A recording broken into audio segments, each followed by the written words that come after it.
नमस्कार मित्रांनो, स्वागत आहे तुमचं आपल्या कृषी अपडेट यूट्यूब चॅनलवरती। यापुढील वातावरण कसे राहणार, अवकाळी पाऊस कोसळणार का, याबद्दल संपूर्ण माहिती पाहण्यापूर्वी कृषी अपडेट यूट्यूब चॅनलला सबस्क्राईब करून शेजारील बेल आयकॉन प्रेस करा। मागील काही दिवसांपासून राज्यातील अनेक भागांमध्ये अवकाळी पावसाची हजेरी लागली। अवकाळी पावसामुळे राज्यातील शेती पिकांना मोठा फटका बसलाय।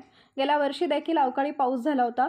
नोव्हेंबर-डिसेंबर 2023 मध्ये राज्यातील बहुतांश भागात ढगाळ हवामान आणि अवकाळी पाऊस पाहायला मिळाला। याचा परिणाम म्हणून राज्यातील रब्बी हंगामातील पिकांना अगदी सुरुवातीच्या काळातच मोठा फटका बसला।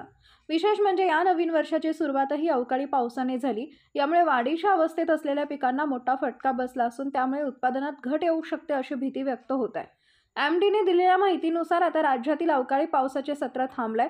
अवकाळी पावसाने उघडीप दिली म्हणून राज्यातील किमान तापमानातील वाढ अजूनही कायमच आहे। मात्र आता राज्यातील किमान तापमानात देखील घट होणार आहे। यामुळे हळूहळू थंडीचा जोर वाढणार आहे। हवामान खात्याने दिलेल्या माहितीनुसार येत्या 2 दिवसात राज्यातील किमान तापमान 4 ते 5 अंशाची घट होणार आहे। सध्या राज्यातील किमान तापमान 14 ते 24 अंश सेल्सिअस दरम्यान आहे। पण काल राज्यात काही ठिकाणी अंशतः ढगाळ हवामान पाहायला मिळालं।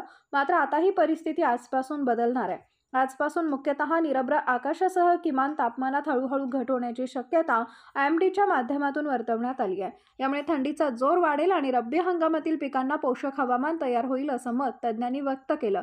यामुळे गहू आणि हरभरा पिकांच्या वाढीसाठी चांगले पोषक वातावरण तयार होणार आहे। यापुढील हवामानाविषयी संपूर्ण माहिती मिळवण्यासाठी चॅनलला सबस्क्राईब करा व अपडेट रहा।